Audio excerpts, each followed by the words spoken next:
Excuse me, I'm Shannon Jones. I am the Director of Libraries at the Medical University of South Carolina in Charleston, and it is my pleasure and my privilege to introduce our first speaker today. As we are bringing our speaker to, as we're going to turn the microphone over to her, please be sure you can use the chat box to submit your questions, and we will pull all those questions for the speaker, and she'll, address them as at the end of the session. And so feel free to add them to the chat box. Several of us will be watching the chat box to pull them. So I'm going to introduce our first speaker is Dr. Abigail Phillips. And Dr. Phillips is an assistant professor in the School of Information Studies at the University of Wisconsin-Milwaukee. Her research interests include cyberbullying, young adults, neurodiversity, empathy, autism, libraries and librarianship. Prior to entering academia, she worked as a rural public librarian in Southwest Georgia.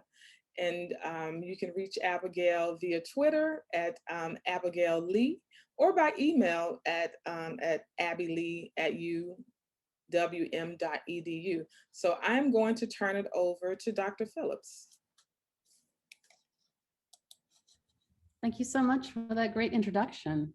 You're welcome. It covered like everything I was going to say about myself. So I will go ahead and share my slides. I'm so happy to be here. Let's see, share. Yeah.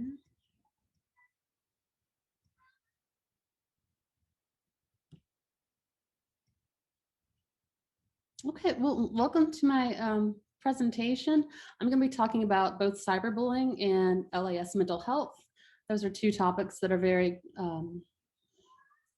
close to my heart. I've been doing cyberbullying research since I was a doctoral student, focusing mainly on young adults. But the more I researched it, the more I heard from adults who had experienced cyberbullying and bullying in the workplace, the more intrigued I became about how not only we can help each other, but how librarians and library workers can support library patrons with these issues that are going on. And LAS mental health kind of intersects with that because cyberbullying has a huge impacts on the mental health of all of us. I mean, when you think about mental health, there's a broad spectrum. We all have our own mental health issues, whether it's we're sad one day or we're struggling with depression, whether it's short-term, long-term. But I was graciously invited to talk about the intersection between these two for this conference, and I'm so excited to be here. I can't say that enough. I'll just keep saying it. So yes, please ask questions. I'll answer them at the end because I get distracted by questions very easily. My eyes will go to the chat box. But I also am a little too involved in Twitter, not involved. I'm just on there a little bit too much. So there's my handle if you would like to tweet at me, like if you have questions later on at the end of the discussion, or if you just want to say hello and talk about your own experience with cyberbullying or with mental health. I'll go a little bit deeper into LAS mental health, a project that I've been involved with for, is it 4 years now? I think so, and onward. I think maybe I could just click. There we go. First, I wanted to introduce the differences between traditional bullying and cyberbullying. When we're thinking about traditional bullying, whether it's, I think a lot of people think of the cliched, the jock versus the nerd in school. There's usually a power imbalance between the bully and the victim. This bullying behavior is repeated over time, so it's not a one-time incident. And the intention is to cause harm, whatever kind of harm that is, whether it's more of the relational aggression that I'll talk about in a little bit that females tend to perpetuate, or more of the punching and just outright violence that is more male dominated. And it can perpetuate, I can say a word, perpetuated by individuals or an individual or a group. And sometimes it's hard to tell where one ends and one begins. I've learned this a lot when I talk to youth about cyberbullying, and often it is when we talk about a face-to-face interaction. Sometimes it's both. Within cyberbullying, it usually happens at school or at work, or just if you're just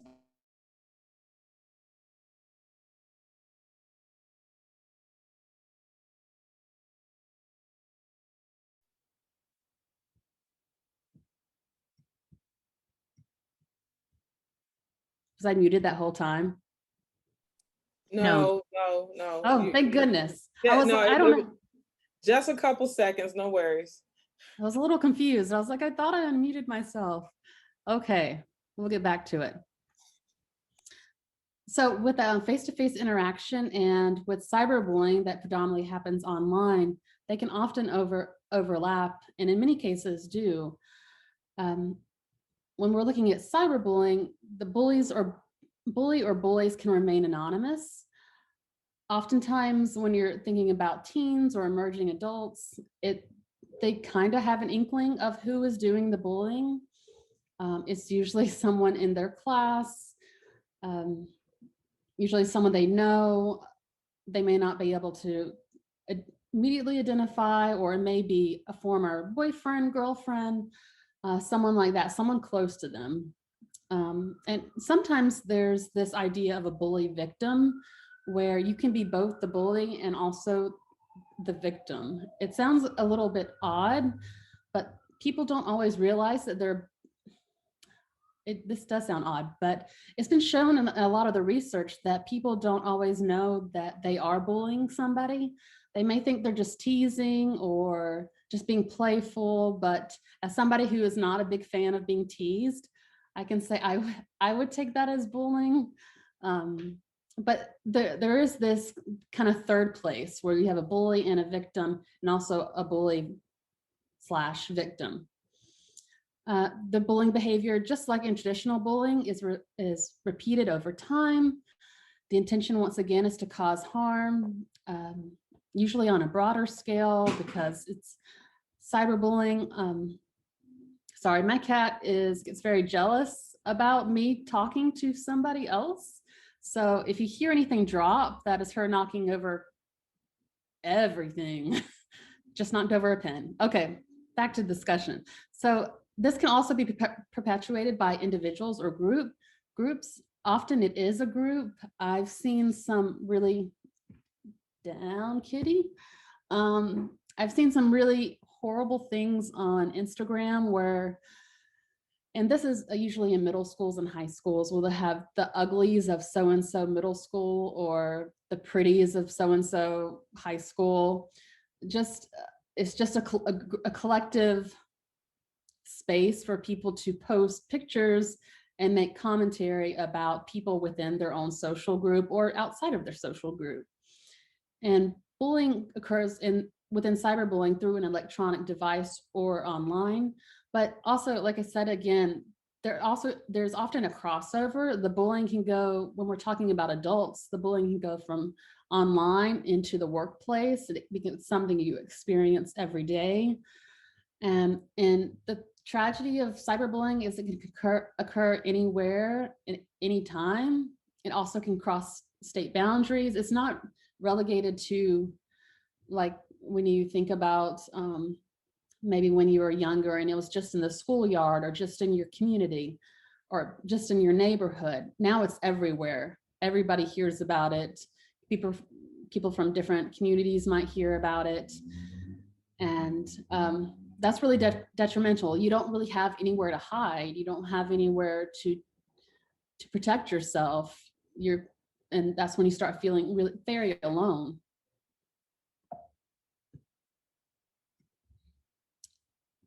So what is cyberbullying? So it's been very hyped in popular media. There's a lot of tragic, or not a lot, but there's many cases that involve suicide and legal action. I'm sure many of you are aware of some of these that pop up on major news sources. There's also been more recently anti-bullying legislation, most particularly in Utah and the state of Washington. They've actually have laws that are within the legislature that are trying to find a way to encourage, well, this is primarily for younger from K-12, trying to find a way to educate children and youth on digital literacy and compassion and kindness online. Hopefully this will spread to other states. Cyberbullying is really tricky just because it crosses so many boundaries, and there's that division of where does it end, where does it start, whether it's work or school or your just personal life at home. It makes it a little bit harder to crack down on who is doing the harm to you or to somebody you know. And there's this phenomenon called the disinhibition effect. Maybe you're already familiar with it. It's primarily anonymous and semi-anonymous actions online that the person who is saying awful things or stalking you or harassing you or just texting you inappropriate things. You may or may not know who they are, but since they have that filter of the computer screen, that gives them a sort of confidence to say things that maybe they might not ordinarily say. There's not quite that instinct of, wait, should I really tweet or click something on Facebook to post this? Should I really just think about this for a moment? So the disinhibition effect is really basically what it says. There's no inhibition. You just go ahead and post what you want to post without thinking of the consequence of your actions or how that's really impacting the other person. Because they forget sometimes that there is another human being on the other side of the screen, which is really tragic. And this happens all over, texting, Facebook, Twitter, Snapchat. I'm not on TikTok because I feel very old and not up to TikTok right now, but I've heard it can be awfully mean. I don't know if anybody else has had that experience on TikTok. There's a platform, I think it's more common in the UK, called Secret, where you can share more obviously secrets about each other or the government or just all kinds of different ways of perpetuating these secrecy within the environment, the online environment, and discussion boards.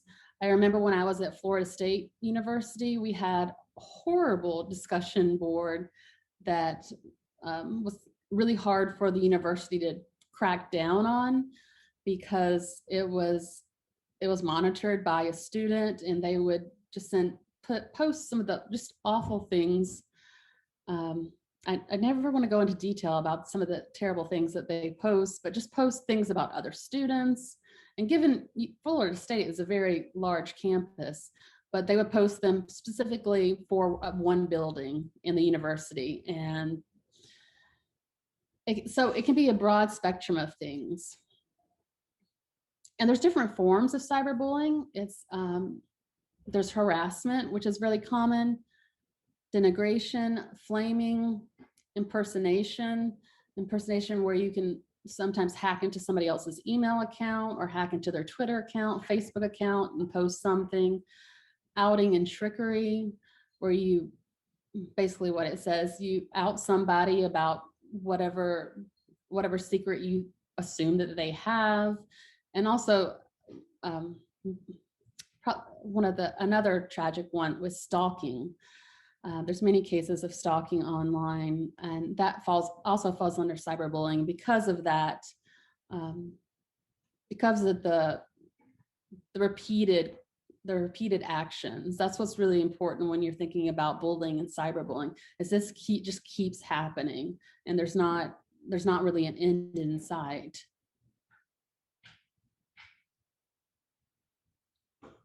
So trying to define cyberbullying, at least from a research perspective, is really complicated. It goes by so many different names, from online violence to online bullying, electronic bullying, online harassment. I'm sure you all can think of other ways to call cyberbullying. But when there's these many definitions, and when you're reading research about cyberbullying, or you're trying to just figure out cyberbullying on its own, when you're trying to help somebody, what does it really matter that there's not a concise or like a particular definition for cyberbullying?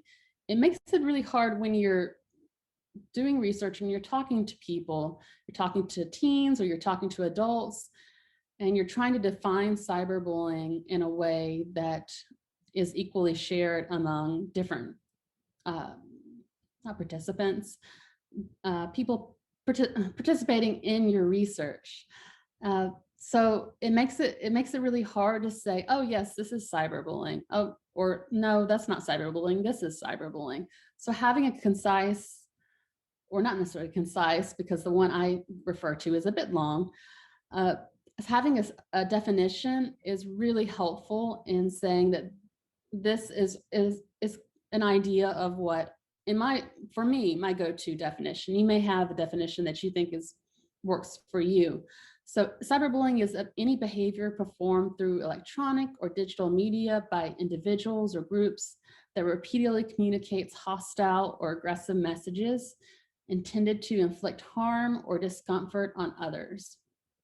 So I think that kind of covers everything. It's the digital media, individuals or groups. It kind of goes back to the more streamlined one I showed you earlier, and sending aggressive or hostile messages. And the intention is to make you uncomfortable or to cause really serious harm.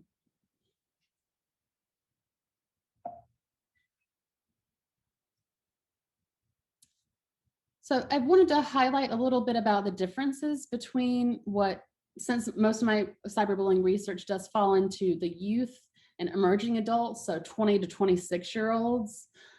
I wanted to highlight what youth call cyberbullying and what adults call cyberbullying. So there's a fantastic article by Marwick and Boyd. Dana Boyd has done quite a bit of research on cyberbullying. So if you're interested in her work, it's I would highly recommend it, because it's very easy to read and just gets to the point. So when teens think of cyberbullying, they think of the word drama, a combination of gossip, bullying, aggression, and often teasing. It's hard to tell when the bullying starts and where it's just gossip, or they're just teasing me. And it's a very gendered process. Cyberbullying is often female.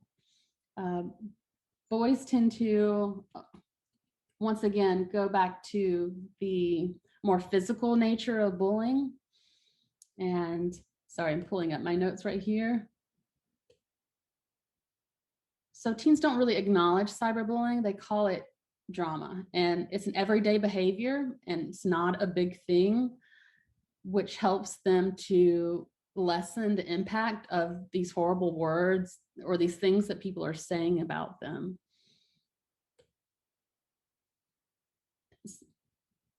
And diminish the emotional and social impact of online bullying. So it helps them distance themselves from being a victim, helps them save face and just see it as, this is just an everyday behavior. This is just something that happens. And not all drama is cyberbullying, but cyberbullying is considered drama. Cyberbullying is something kids do. When I've interviewed different age groups from middle school to adult, each age group, their definition of cyberbullying and kind of drama, or just it's just teasing, it's just a little bit of gossip, changes with each age group, and they reflect back. Hopefully this will make sense. they reflect back to themselves as middle schoolers, and they're like, oh, that was cyberbullying when they're in high school. But in high school, they're like, it's just trash talk, or it's just something, or it's just a little bit of drama. We'll get over it. Drama is more adult to them, and cyberbullying is an adult defined term. So bullying and cyberbullying. Not to say that some teens don't recognize bullying and cyberbullying when they see it, because I have talked to many of them, and they have said, definitely, this is I'm being bullied, or my friend's being bullied, or some of my classmates are being bullied. Or when I've talked to people, undergraduates and grad students, they're like, this definitely seems like something that is hurtful to another person. So sometimes there's a little bit of overlap. And there's nothing new about this, but it's changed by online networks. I think there's a great concept called network publics, again, by Dana Boyd. I'm a big fan of her research. So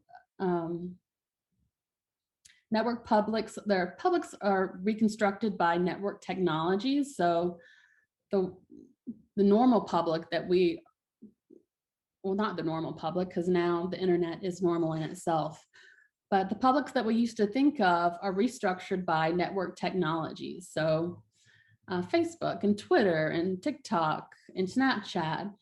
Simultaneously, the space is constructed through network technologies and the imagined collective that emerges as a result of the intersection of people, technology, and practice.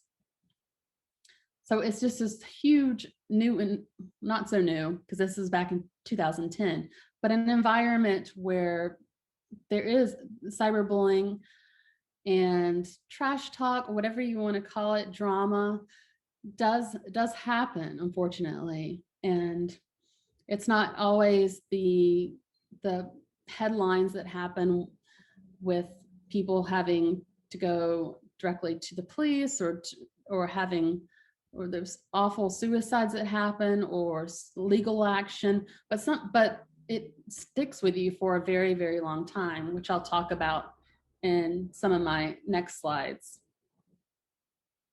Let's see, covered all that.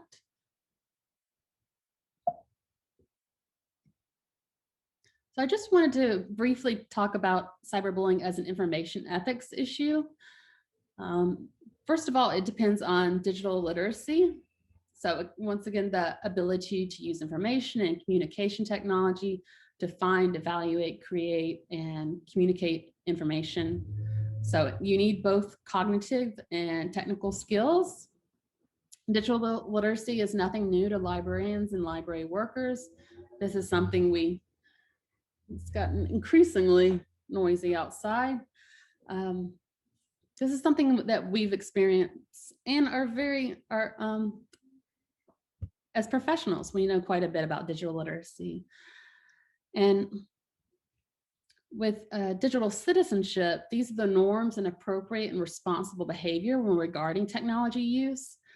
Often digital citizenship is focused on youth or children, but I really think it crosses boundaries into adults, because we can all learn a little bit more about appropriate and responsible behavior just based on my own interactions online. I've just seen some comments and just unkind remarks when people are in need or crying out for help. We could all do a little bit of knowing what is a little bit responsible behavior or empathetic, compassionate behavior. And again, once we go back to the disinhibition effect, where you have anonymity, I can get that word, and pseudo-anonymity, where with sites like Facebook, you can get around this, but you have to have your face linked with a name. But with Twitter, there's that pseudo-anonymity. So you've probably seen Twitter accounts that you may not know exactly who is behind it, or you have a vague sense of who's behind it. And then there's other sites that say they're anonymous, but I've talked to so many teens and adults, and they don't believe that there's true anonymity. You can't be completely anonymous online. Somehow it'll get tracked down, back down to you. So that's why pseudo anonymity is a really great concept when you're thinking about something like cyberbullying or drama or even bullying later on. So talk a little bit about connections with LAS mental health. I've been working quite a bit on looking at LAS mental health from focusing on librarians and library workers and how we can best support them and give them a safer space within the library, because I know from personal experience that the library is not always a safe space as an employee.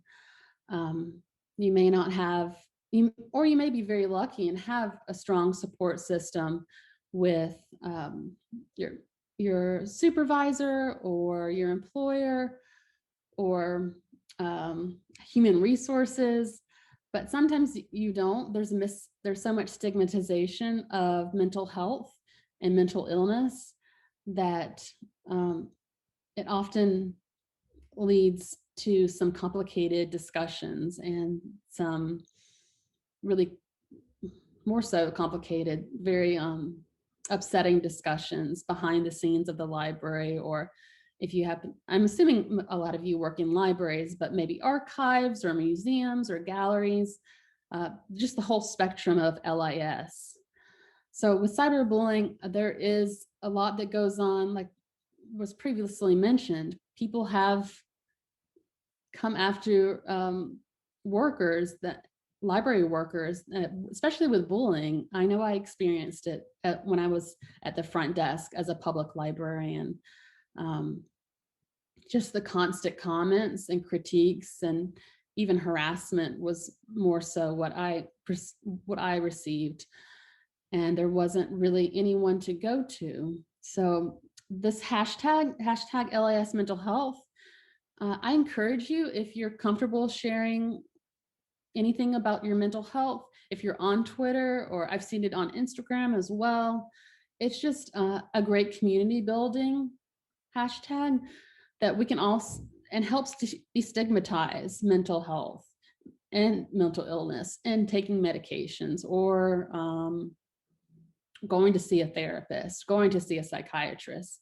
When we use this hashtag, I usually use like, I'm going to therapy, and it's just makes it more of a natural thing, which it is completely natural. So I could yammer on about LIS mental health for quite some time, obviously, but I will connect it with cyberbullying. So cyberbullying in the workplace and beyond. I would love to hear more. This has been so little researched, and cyberbullying among adults has been so little researched that it's really tragic, because it does happen. Maybe you've experienced it. Once again, I will say that I've experienced it.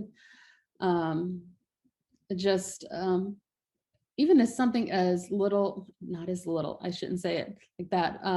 Something like a manager or my boss kind of stalking my back when I used Facebook, stalking my Facebook profile to make sure I didn't say anything negative or harmful, or stalking Twitter pages, just people kind of following you and making sure you're not saying something that will tarnish the library, even though that was never the case.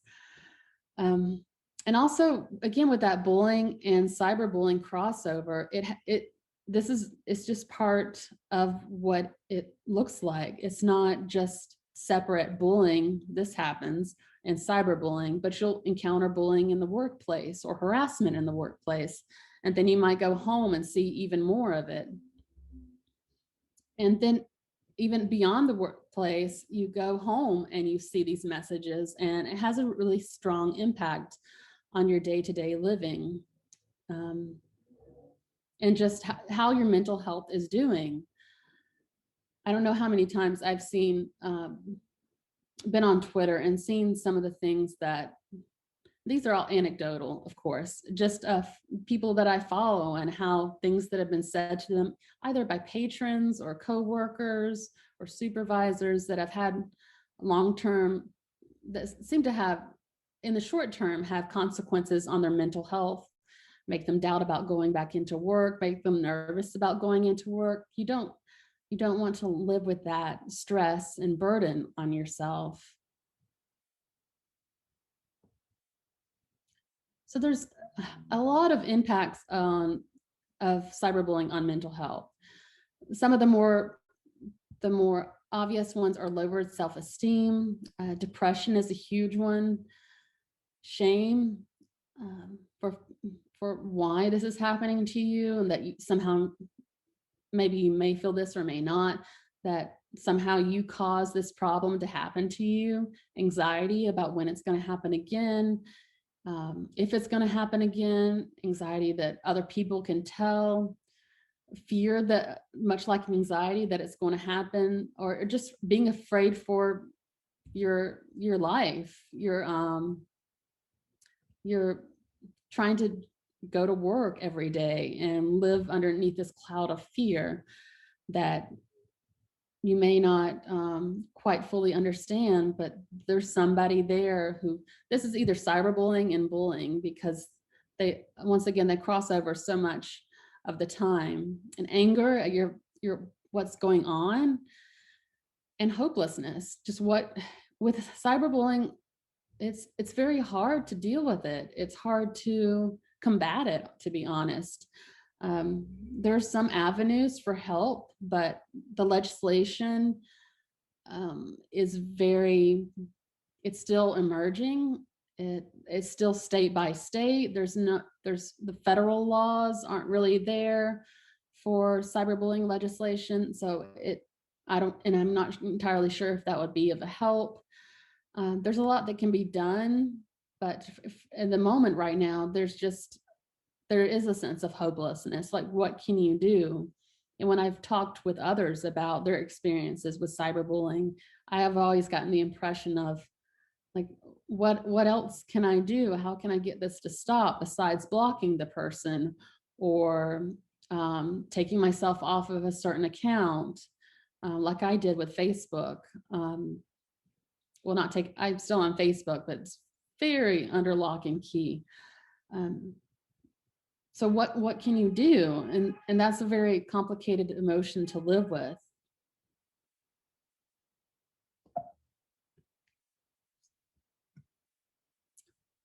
So much like the short-term impacts, lifelong impacts are pretty severe. Depression, prolonged depression,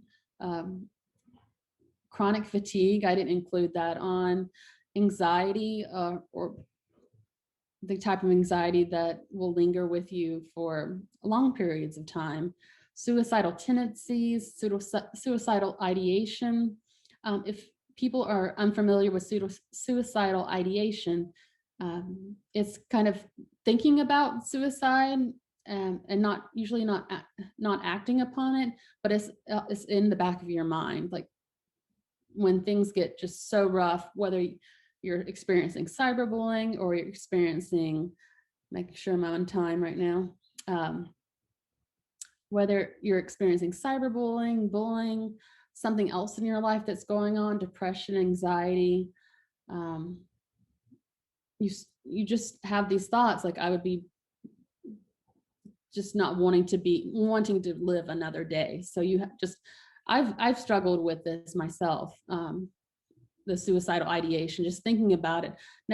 I have not acted upon it, but just in the back of my head, like, that's a way out, when really I hope that never ever happens. Decrease work satisfaction, which is kind of obvious if you have a bully at work, somebody who's harassing you, not only at the workplace, but also at home or on the go, when you're just out trying to live your life and you have somebody who is harassing you and sending you tons of messages. I had a friend recently who took her account private just because she was getting so many harassing messages on Instagram, and she just couldn't deal with it anymore, and it was not good for her mental health and increased mental strain. Um, it's really hard when people are telling you awful negative things about yourself, and if you're already a person who struggles with low self-esteem or depression or anxiety or anything like that, you might just start to believe them and go, and it just is, it's hard for your mind to wrap around and find those moments where you try to think like the power of positive thinking or whatever people tell us to do to make life better. But it's hard to find those moments where you can really boost your self-confidence or just even get through the day. I keep clicking the next button and that does not, it just gives me a pop. So what is needed? Empathy. A lot of my research focuses on empathy. I think empathy is a critical, is just a critical tool within the library. I think librarians, library workers, are not naturally empathetic. I wouldn't say that. I've heard stories of people that do have to work on their empathy and empathetic practices. But thinking about empathetic services when you're working with a patron who may be going through something or has an information need, because right there with that information need, the person is asking you for help, and that's a really vulnerable, I can say words again, position to be in. So empathy is something that with so many of the awful recent events that have been going on is really in need in this world. I don't know if that's my Pollyanna quote of the day, but empathy is just such a strong component of how to help somebody with who's being cyberbullied, bullied, experience some kind of mental illness or mental health crisis. Compassion, trying to just listen to them, be there for them, and express that you understand.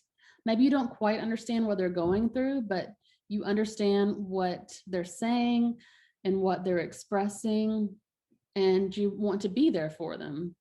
And active listening is just an awesome tool for all kinds of, beyond what we're talking about today, and really engaging and listening to the person, letting them do the talking, and interjecting when you feel that they want you to talk. I find that I'm, as a quiet person, I'm a pretty good active listener. So hopefully people understand that I'm listening and aware of what they're going through and want to help is the best way I can, even if helping is just listening to somebody, because they don't necessarily want you to solve their problems. They just want you to be there for them.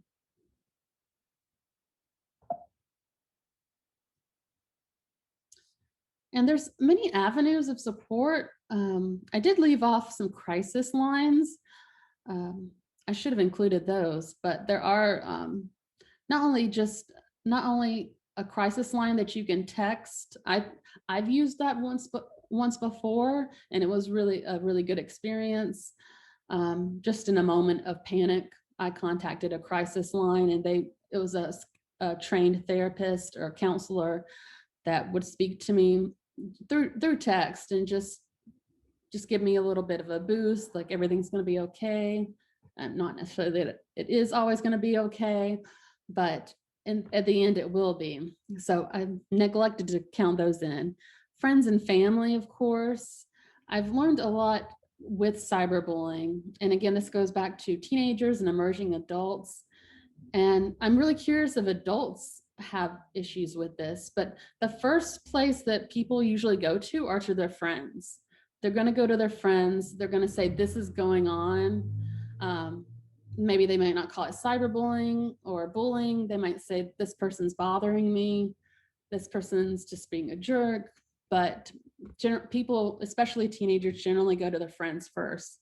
Their family might be the last person that they speak to, which sounds awful, but in a teenager's mind, that if you tell your mom or your dad, hey, somebody's bothering me on Snapchat or some other online tool, that the thing that goes off in their mind is, oh, might have restricted access to my phone or restricted access to my laptop or something like that. So, and they want to feel adult. They want to say, I can take care of myself. But hopefully as adults, we can reach out to families or partners, spouses, extended family. And as always, I'm a huge fan of therapy. I go to therapy once a week. Having a therapist to talk to, just somebody who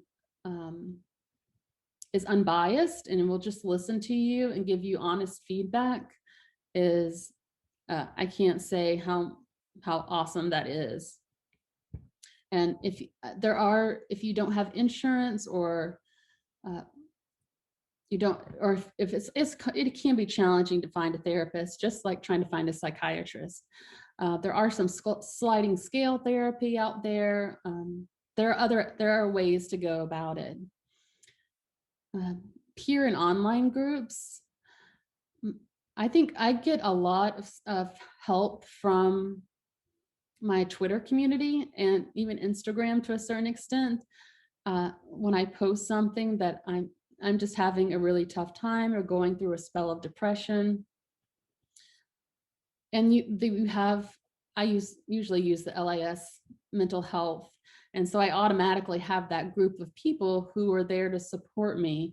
We may not know each other face to face, but everybody's really supportive and positive, and we send each other postcards, just general cards, letters. So it's great to have that strong community that just helps you build your confidence a little bit back up, or at least just helps you get through a difficult time.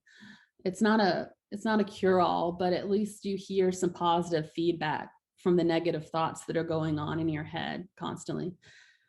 And lastly, I put organization, employers, and human resources, because I know for some cases these can work out very well, but in others, just in personal experience, human resources did not work out so well.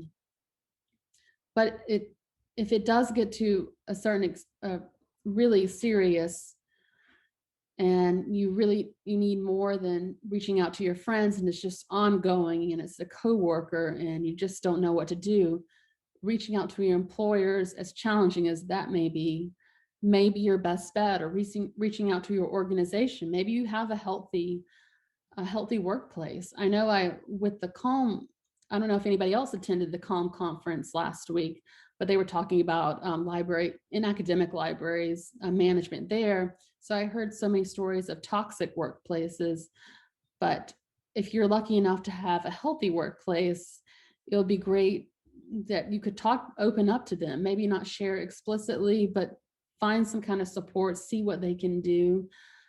Again, with cyberbullying, it's really complicated because it spreads like wildfire across the internet. It goes everywhere, but there is help out there. Again, there are crisis helplines. If you feel suicidal, there are suicidal helplines. There are suicide helplines. There's also your friends who you can reach out to. I know I've reached out to my friends. And so if you get to an environment, or you get to a place where you just are not in a good place and you don't really see a light, please, yes, reach out to somebody, whether it's your friends, your therapist, or somebody on a hotline. Like, again, the crisis text line, I should have mentioned that. I should have included that here, but it's a fantastic one. There's also one for trans individuals that is I think it's hasn't been running quite a year, but it's another exceptional resource.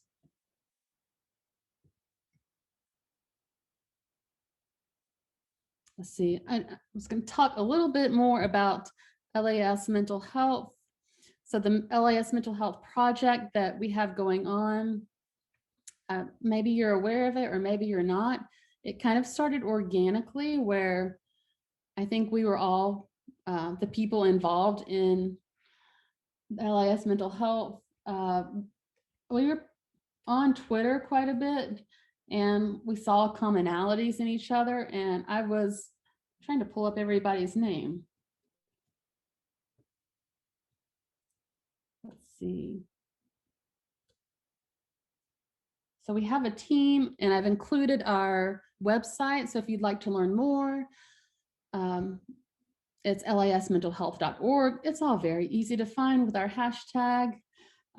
Liz Chingvi, I'm going to butcher her name, Kate Dable, Violet Fox, Nicole Govinston, Kelly McElroy, myself, and Annie Foe. We're all part of the LAS mental health team. The website has been a work of love, but mostly the zines have been a work of love. So what is it essentially? We put out a call for proposals every October. We're working on our 4th zine right now. And then that is lasted until not October 31st. We started in October, and the December 31st is when it ends.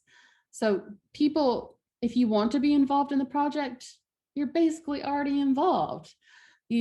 People submit all kinds of really beautiful things: embroidery, poetry, short essays, beautiful sketches, collages. Just it's a zine. If you're unfamiliar with a zine, it's basically a self-published booklet, kind of. I be back one moment.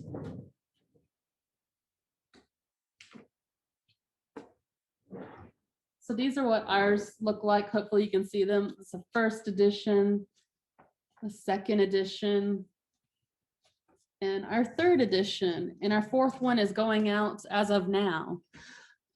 So what we do is, these zines are a really great way of creating community. It shows that people all over are experiencing the same thing, or not the same thing, but they're experiencing mental health crisis or mental illness, and they're struggling, and this gives them a voice, and it's all within the LAS umbrella. So if you're working or volunteering in libraries, archives, museums, galleries, please do reach out to us and contribute. And we also have a website that's up that we would love to have people who post blogs up. And again, if you want to be involved, you can also be involved on Twitter, on Instagram, and post something that you're going through, or just share a resource with the hashtag LAS mental health. So it's all LAS mental health. So that should be pretty, hopefully that'll stick in your mind by now that I've said it like maybe 80 times by the end of this presentation. But I'm very fortunate to be a part of this process, or this part of this project, and work with these amazing people who are committed to sharing the word about mental health within our field. And it's not that any other field is different, fields are different, but ours does really need a lot of work in the mental health department. You can probably tell that from other research projects that are going on. I know there's been a low morale study that's been going on about working in libraries. So there's so much work to be done, and I'm looking forward to the future and seeing what's going on. And my necessary references. And so just a little bit of where you can find me. That's my name. That's my email and my Twitter handle and my website. And I hope I ended vaguely on time. Yes. I wanted to leave enough time for some questions and some just conversation, if that's okay. Absolutely. Well, so first of all, thank you so much for the presentation. And I don't know if you had a chance to see the chat box where people were really thanking you for being so open and honest and with your experience and speaking, and sharing what your reality is. And so people were really thankful and appreciative of that. So I wanted to make sure that you had an opportunity, that you heard that if you didn't get a chance to see it. We do have a couple questions that people submitted for you via the Google form, and we can Sure. start with those questions first, and then if others come in, we can just take them as they come in, or you can address other topics as questions come up. So the first question for you is in the definition. Well, I'm sorry. The first question was, will the recordings be presentations be recorded? So yes, they will. So everybody hears that we are recording. Um, First question is, in the definition of traditional bullying, you include a power differential between victim and bully. Is that differential still necessarily present in cyberbullying?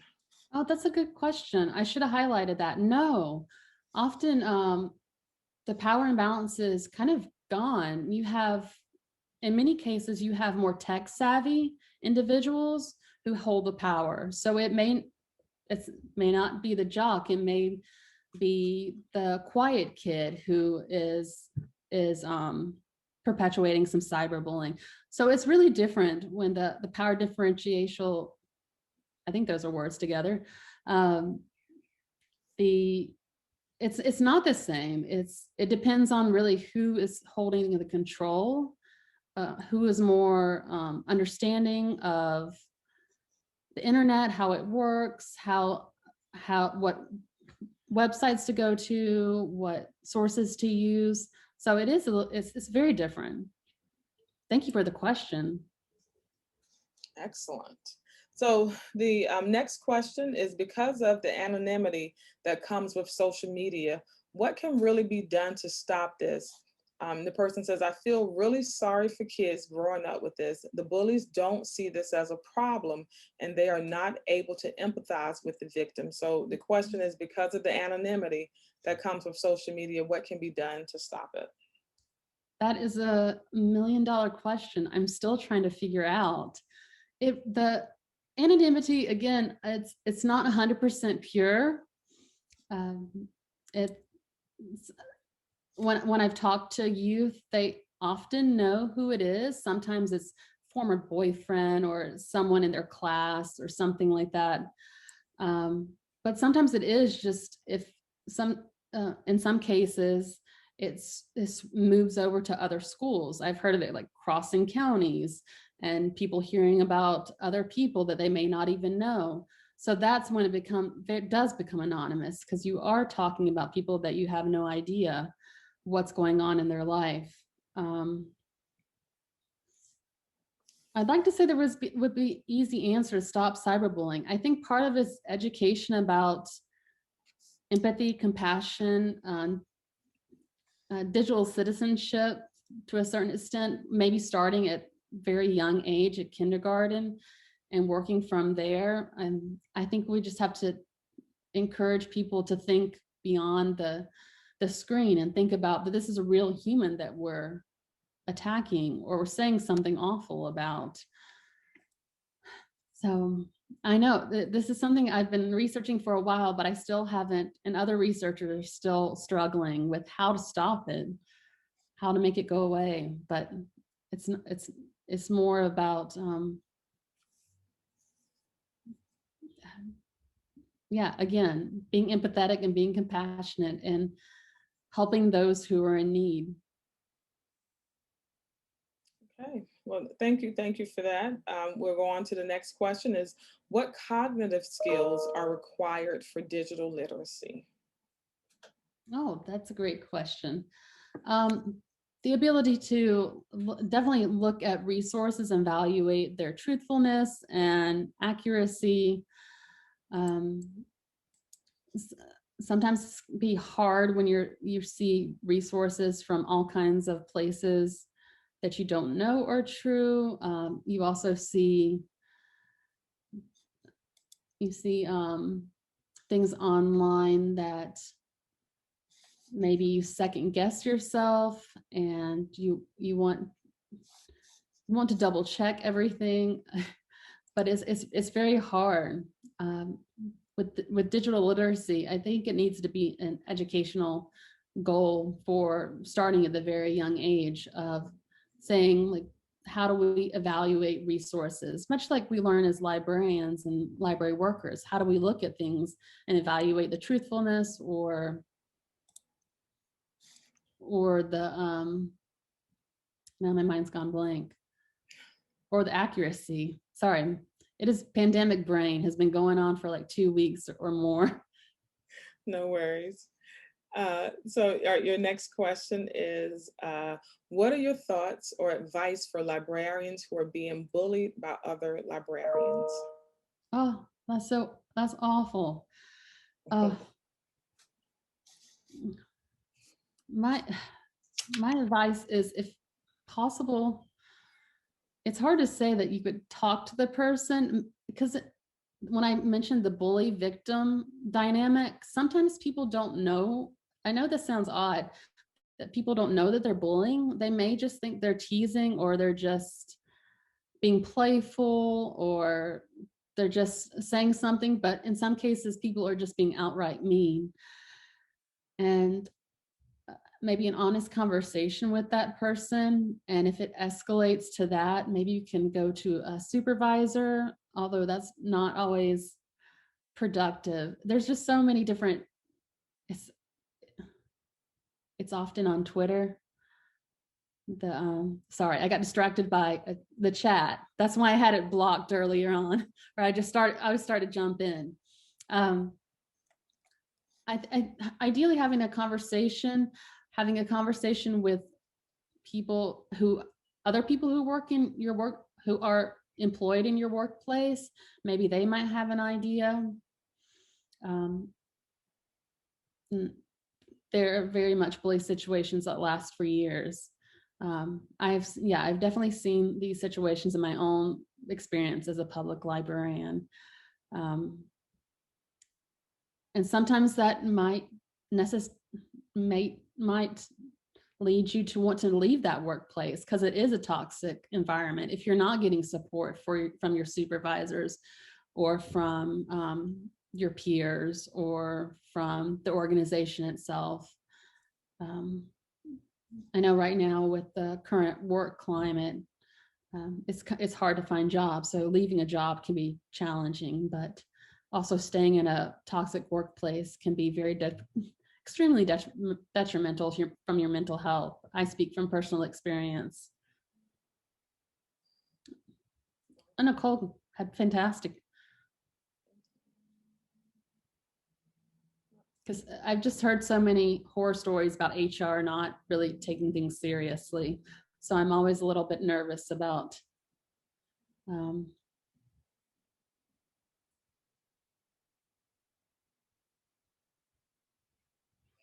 uh, really good points about HR. It is there for the institution. It's not there, unfortunately, for the individual.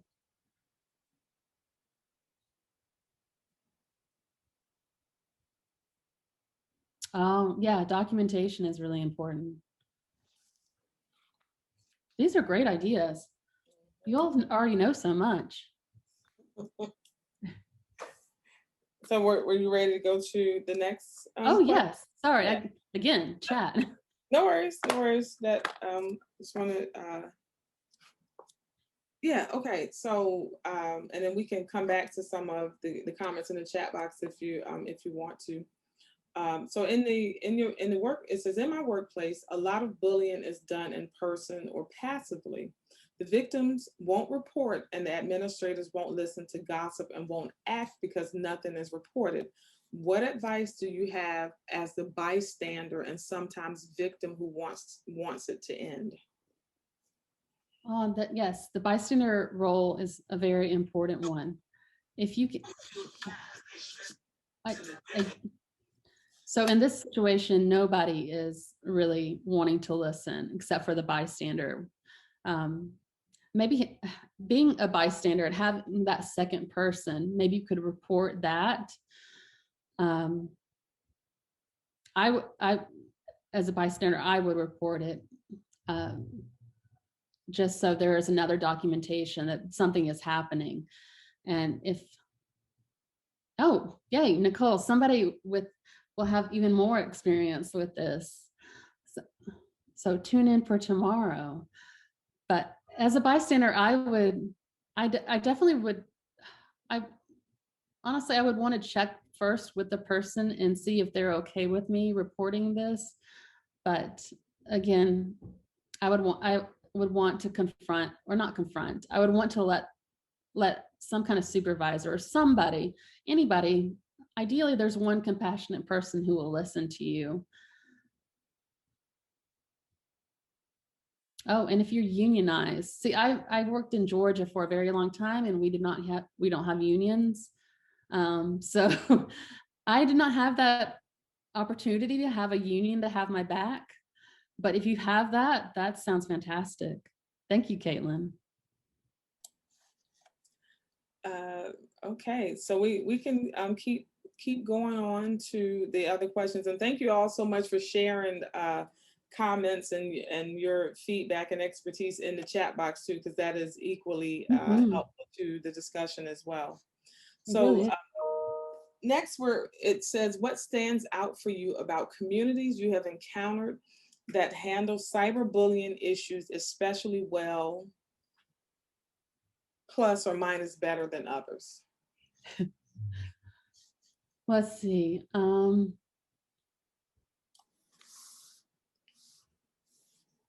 have seen some communities that have been very proactive about talking about cyberbullying or talking about bullying in the workplace and beforehand, before maybe not before anything starts to happen, because you never know what's going to have.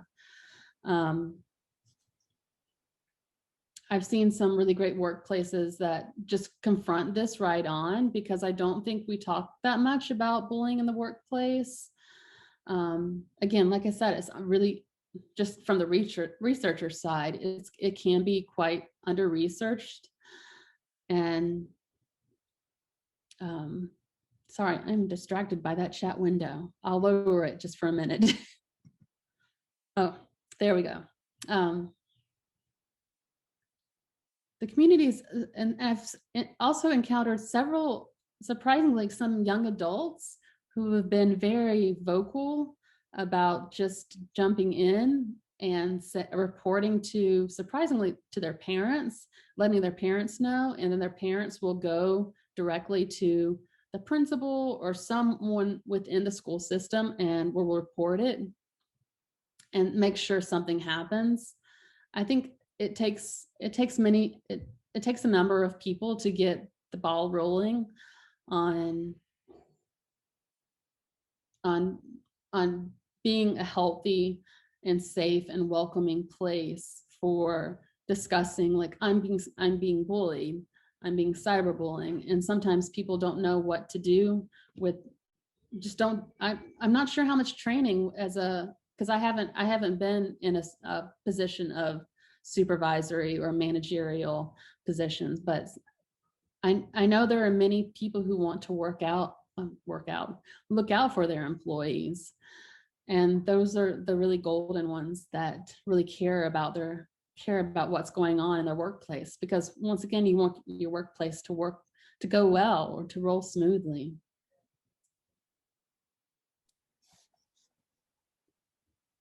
Thank you. So the next question is, how do you see K through 12 educators / school librarians balancing student privacy and safety concerns with helping students develop the skills needed to deal with inevitable future workplace cyberbullying issues and other online interaction behaviors, some of which, as you pointed out, is already happening outside of school hours?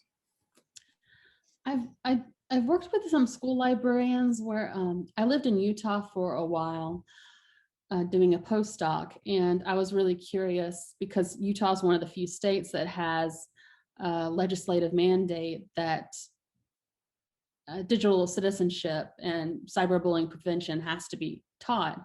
But unfortunately, they didn't say who is going to be doing this instruction, and it fell on the shoulders of school librarians.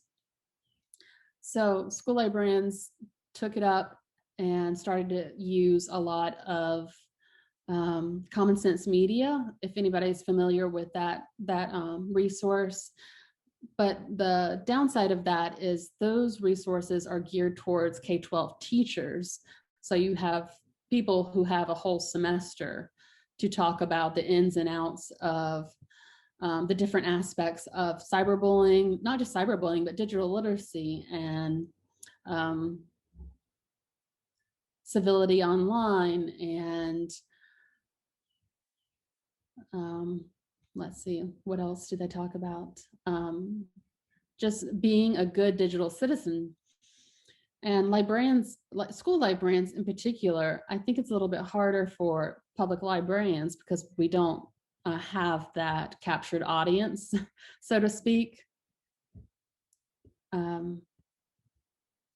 don't have that captured audience, so to speak, that a school librarian has.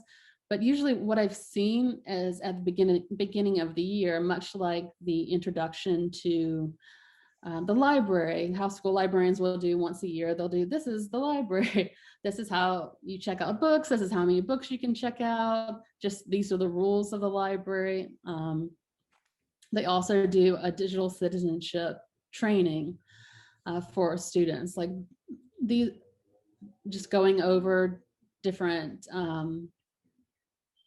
my brain will come back, going over different issues and different real life situations. And ideally hoping this will sink into students' minds, but I always wonder when you're a student sitting in a classroom and you're hearing a lot of the same things repeated, because this is repeat, but school teachers also teach, or school teachers also provide instruction on this as well. Okay, thank you for that.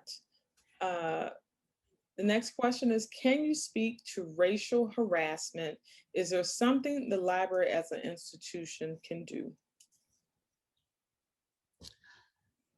I have seen some pretty horrible things just on my own browsing of social media.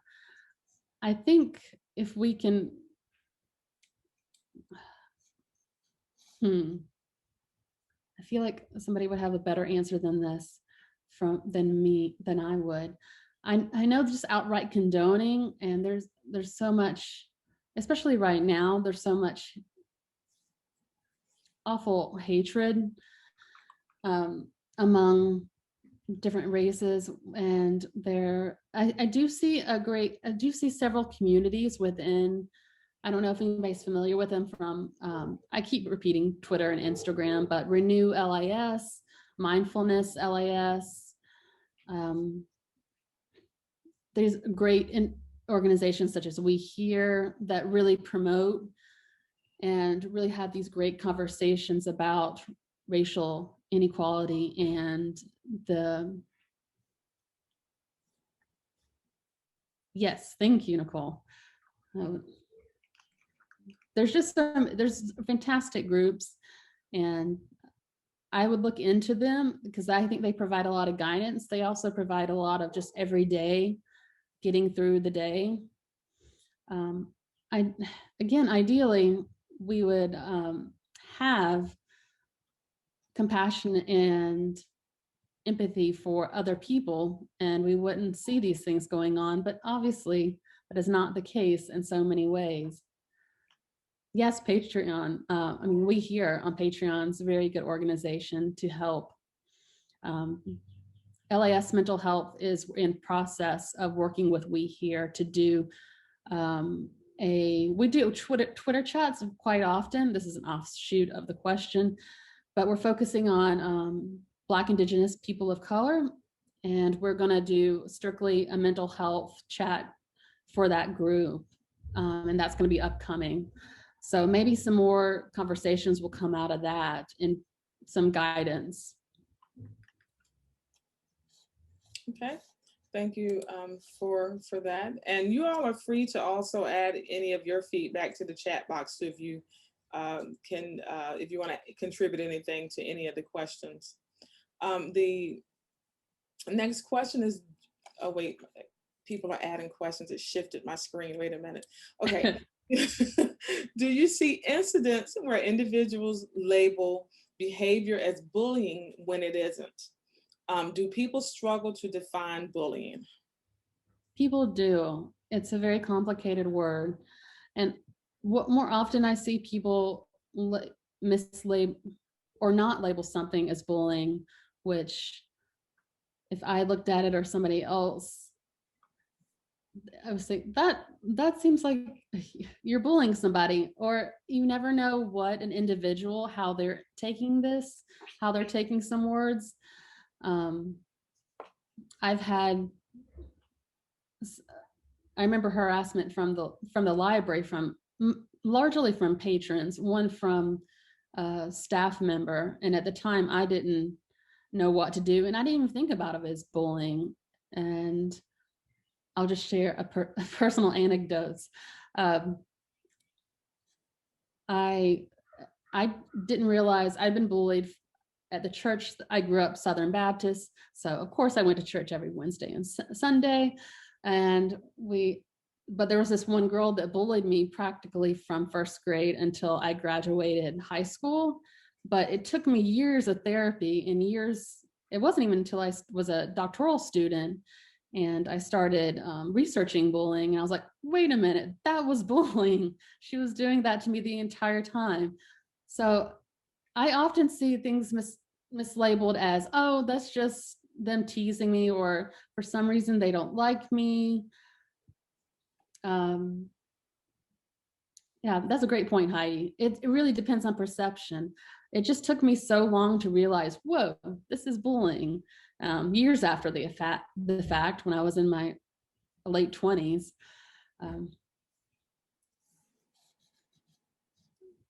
Okay.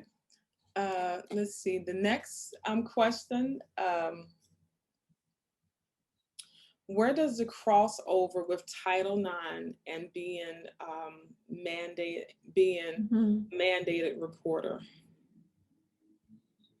Where does this cross over with Title IX and being a mandated reporter? That's a good question. I actually don't know enough about that to speak on it.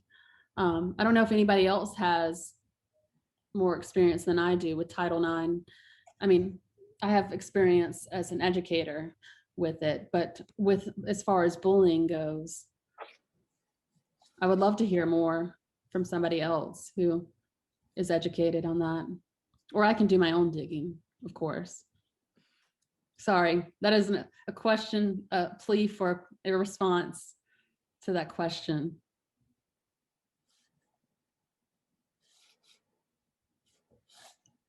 Okay. I'm learning a lot through the chat. There's so much going on. Absolutely. So the next question is, are you working with AILA, the American Indian Library Association, for the chats that you mentioned? For We Hear, and whoever typed that question, if you don't mind, I'm putting your clarification in the chat box. That would be helpful. So yes, for the Twitter chat. Yes, we are. This is kind of Annie Fo. She's going to be the one that's really leading it.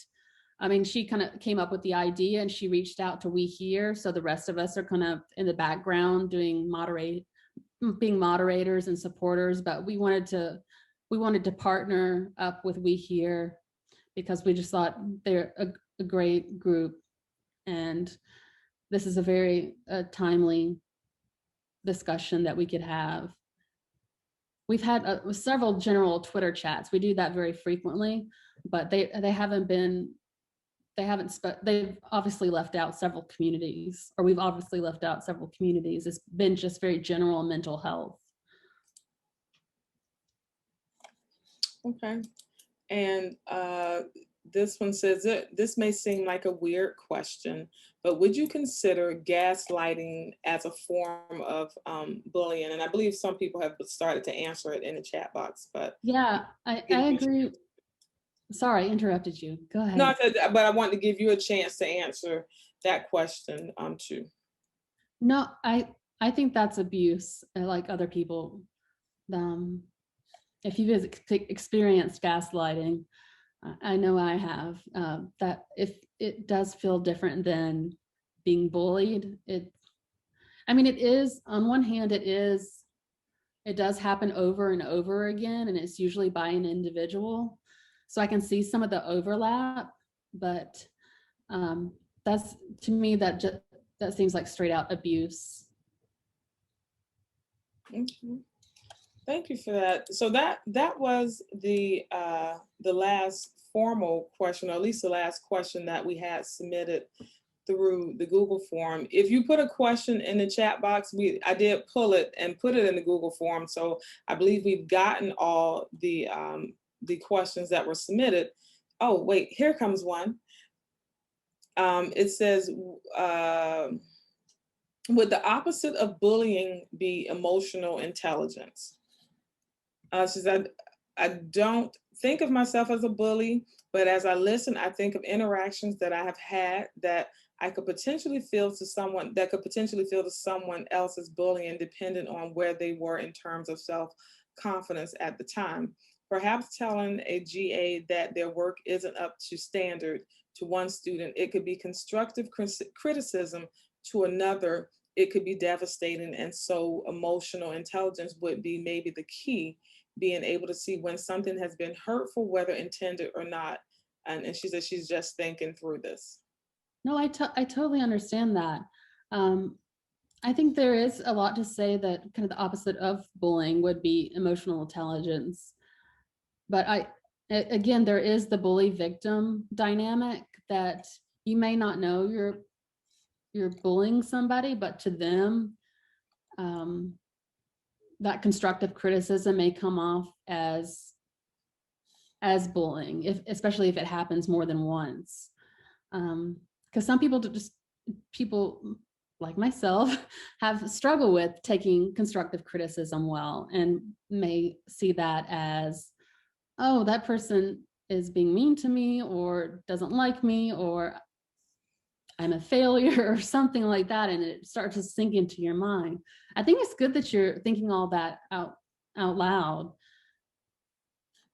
because really it's really hard online when you can't, I mean, in the workplace, you can see the person's reactions in their face and in their gestures and the words that they use. So it's, hopefully you can gain some insight from the way they respond to what you're saying.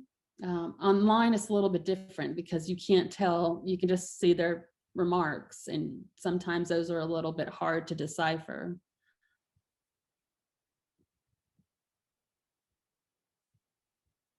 I was thinking about the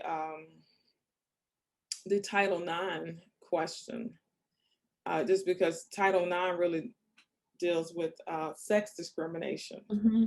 And so it'd be good to really think about where is the crossover with this one, because some of us are mandatory reporters.